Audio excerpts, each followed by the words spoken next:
फ्राडी को गिरफ्तार किया जाए, फ्राडी को गिरफ्तार किया जाए, फ्राडी को गिरफ्तार किया जाए। खुर्रम करीम सुमरो के नाम पे फरार चल रहा है, उनके MNMPA के नाम पे फरार चल रहा है। मेहरबानी करके इंसाफ किया जाए। साहब असां प्रेस क्लब टनमोहन खान ते मौजूदु आहियूं, जिथे हिकिड़ो अनोखो फ्रॉड थियो आहे। जी पहिरीं फ्रॉड जेके थींदा हुआ बेनज़ीर इनकम सपोर्ट जे नाले सां या जेका ॿियनि तरीक़नि सां फ्रॉड हूंदा, पर ही MPA शाह करीम जो खुर्रम सुमरे नाले ते जेके दुकानदारनि सां ऐं पकवान सेंटर वारनि सां, तिकनि वारनि सां, बैटरी वारनि जेको फ्रॉड थियो आहे, अजीब नमूने हिकिड़ो फ्रॉड थियो आहे। उन जा पुछूं था साईं नवी सागर, साईं थियो छा आहे? नंबर तां फ़ोन आया खुर्रम करीम सुमरे नंबर तां, तो खुर्रम करीम सुमरो पियो ॻाल्हाए। MPA जॾहिं पुछा कयोसीं त सभु शयूं फेक हुयूं, कूड़ियूं हुयूं।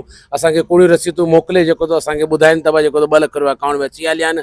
असांजी वायूं बताल थी वियूं। असां जेको तो माना ट्रांसलेशन हुनखे ॿिए नंबर ते कराए 50,000 रुपया मूंखे चवंदो उस्ताद अल्लू बोरची हुन नंबर ते 50,000 रुपया मोकिलियो।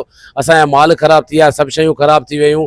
असां MNMPA बंगलनि ते वियासीं, का वायूं कोन थियूं। DSP SP ॾांहुं वियासीं, फॉरवर्ड कराया आहियूं। उन्हनि चयो आहे त कराची लोकेशन आहे, असां पहुचण में तकलीफ़ थी असांखे। असांजो महिरबानी करे तव्हां उते पहुचो। शहर जो माहौल पियो ख़राब थिए, टनमोहन खान सिटी पूरो लुटिजे पियो ऐं तक़रीबन लुटिजी वियो आहे। उन खां पहिरीं जेको तो कलंदरी पकवान सेंटर वारो मोलाई उहो 2 लख रुपया भरे वेठो आहे। शाजी होटल वारो आहे उहो जेको तो पैसा भरे वेठो आहे। आउं भरे वेठो आहियां, मुंहिंजी लाख रुपए जी नुक़सान थी आहे। असां साईं खुर्रम करीम सुमरो खे जेको MPA खे इज़त ॾिनीसीं, उन नाले खे इज़त ॾिनीसीं, त साईं तव्हांजे लबेक सां जेको तो इहो शयूं करे ॾियूं। महिरबानी करे असां सां तारुफ़ करियो, तव्हांजो नालो कार पियो थिए।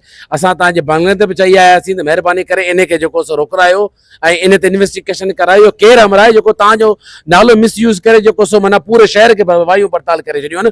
ऐं हींअर कान साल खां, तक़रीबन साल खां इहो मसइलो हले पियो, जेको मुख़्तलिफ़ जेको तो टनमोहन खान एरियनि मां उहे माण्हू हाणे जेको तो पुछनि पिया। त मूं जंहिं महिल पुछणु शुरू कयो आहे, मूं जंहिं महिल प्रेस कॉन्फ्रेंस ते बाज़ाइद वारनि जे थ्रू आयो, सबमिशन थ्रू आयो, त माण्हुनि खे ॿुधायां त महिरबानी करे ख़ुदा रा इन शइ खां बचो।